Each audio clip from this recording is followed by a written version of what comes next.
friends. Welcome back to Two Therapists Walk Into a Podcast.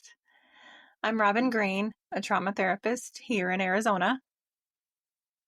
And I'm Stephanie Edsall, a therapist up here in Utah. And we're so glad you're here for Series 2. We're calling this one The Science of Connection, because healing doesn't happen in a vacuum. It happens between us. If you're just jumping in here, Series 1 laid that foundation, understanding the nervous system, how trauma shapes our responses, and what healing can actually look like from the inside out. And today, this episode is all about co-regulation. This is our first episode in Series 2. And co-regulation, that fancy word for the very real experience of letting someone help calm your nervous system. Or also being that calm for someone else. Yeah, because we are wired for connection. And safe relationships don't just feel good. They're actually necessary for healing. And that's what we're digging into today. Why we do need each other and how to ask for that connection without any shame. But before we jump in, I want to take a moment to say you all really showed up for Series 1. We surpassed 250 downloads, and we're hearing from more and more of you. Every message, comment, or share feels like a form of co-regulation in action, reminding us that we're not alone in this work, and neither are you. So if you've sent a message, left a comment, or even shared an episode, thank you. You are why we're still doing this.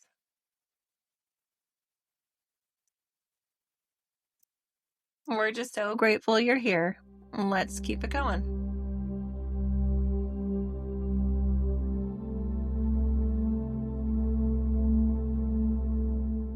All right, let's take a moment to arrive. If you're listening in a space where you can, maybe soften your shoulders or let your gaze rest somewhere neutral. Or if that's not accessible, just notice what's supporting you. Maybe the chair beneath you, the air around you. However you're arriving, you're welcome here.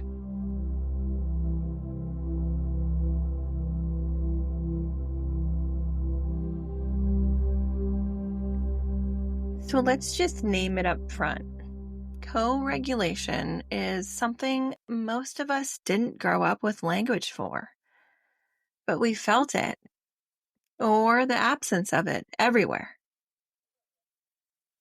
Yeah, it's that moment when someone's calm helps your body settle, or when your presence helps someone else breathe easier. It's what happens when safety is shared. It's just natural. And for a lot of folks, especially people who've experienced trauma early on, being around other people wasn't soothing. It was activating. And so the idea that another person could actually help your system feel safer might feel unfamiliar or even suspicious at first. Absolutely suspicious. But it's how we're wired. From birth, our nervous systems are built to attune, to sync up with the people around us. It's what attachment is rooted in. I remember a friend showing up for me when I was spinning out. I couldn't think clearly. I couldn't make decisions. And she just sat with me, like didn't talk too much, didn't fix it. She was just there. And slowly, I felt my breath slow down. I felt my jaw unclench. That was co-regulation. I didn't even realize what was happening until later. I love that. And that's the thing. We don't always need words. In fact, I think sometimes the less the better. Sometimes it's just somebody's calm presence that signals You don't have to hold all this alone. And it's important to name that co-regulation can get tricky. Outsourcing our regulation, constantly relying on someone else to soothe or stabilize us can create imbalance. And it's not fair or sustainable to expect a partner or a friend to carry that responsibility for us. What a very true and vulnerable message to have to share, but it's very, very true. I like the idea that, we do have to learn how to do some of these things on our own. And if it's available, neato, but what if it's not, right? It's mutual. It's built on consent and boundaries. And sometimes the most powerful co-regulation isn't about someone calming us down. It's about them staying with us in a hard moment. Right? Yeah. That means we need to practice asking for support, and that can be really hard and vulnerable. It might sound like, can you just sit with me for a bit? Or, I don't need advice. I just need someone here. So scary to have to share. I don't need advice. Just please sit here with me. And it helps, though, to talk outside of the crisis, normalizing, like naming what feels supportive when things are not intense. So it's easier to reach for when they are. Exactly. Because connection in and of itself is regulation. It's not weak. It's not needy. It's a biological reality, and when we're supported, we heal differently. We heal deeper, more sustainably. And, can I add one more thing? There was a long stretch of my life where I couldn't really get what I needed from the people around me, not in the way, that I needed it. And it wasn't that they didn't care.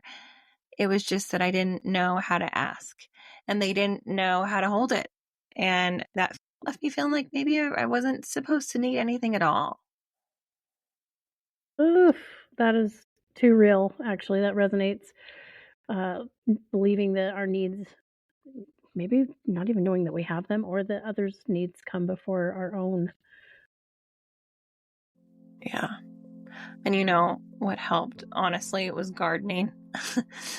I didn't know it at the time, but tending to plants taught me how to slow down, to be with something living without trying to fix it, Hmm. to respond gently, consistently, even when the outcome wasn't guaranteed.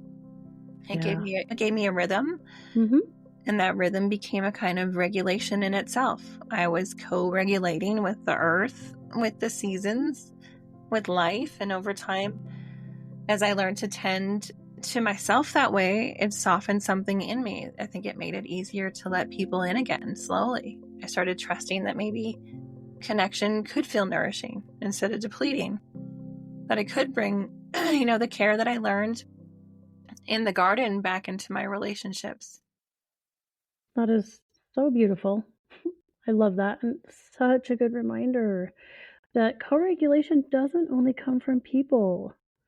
It can be found in things like, oh gosh, ritual, mm, caretaking in the natural world.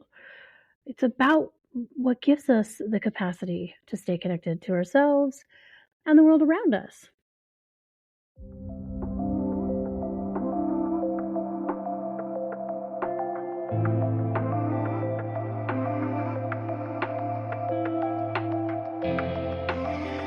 Okay, the moment you've been waiting for. Here's your nervous system nugget. One more way today's theme lives in your body. Co regulation is what teaches your nervous system it doesn't have to do everything alone. Whether it's eye contact, a steady tone, or someone's presence, you're allowed to be impacted by safety and you're allowed to seek it. So here's something to think about this week. What does co-regulation look like in your life right now? Who helps your system settle? Or who do you offer that calm to? I was just thinking, if that feels like a hard question, you're not alone. Maybe just start with noticing how your body feels around different people. That alone can teach you so much. That's so true. And you're allowed to want connection. You're allowed to need it. And it doesn't make you less healed. It actually makes you human. Yeah, plot twist, we're not robots. We're all just people doing our best, and we do need connection. It is on that hierarchy of needs. No shame in that, absolutely. We've been thinking about this a lot after spending time together in person this past weekend. There's something about being physically in the same space, laughing, grounding, regulating, that reminded us why we even started this podcast. Also, it's a powerful reminder that shared presence, especially when it's safe and attuned, can begin to rebuild trust where it's been lost. It's that reminder that we don't have to do this alone. And we shouldn't. Co-regulation is the bridge. We feel it. We offer it. We remember ourselves through it. I wonder if that might be frightening for people to experience that. Just notice wherever you are, whether you're longing for more connection or learning to trust it again. We really hope this episode met you where you are. And as always, thank you for being with us. We hope this conversation brought some softness or clarity to your day. Next time, we'll talk about trauma and attachment and how these shape our adult relationships, how early experiences create patterns that echo through intimacy, conflict, and trust, and what it takes to gently rewire those patterns over time, how our earliest bonds influence the way we connect, and how we can begin to shift those patterns. Healing isn't linear, and we're here for the ride. You're allowed to want connection. You're allowed to need it. And it doesn't make you less healed. It makes you human.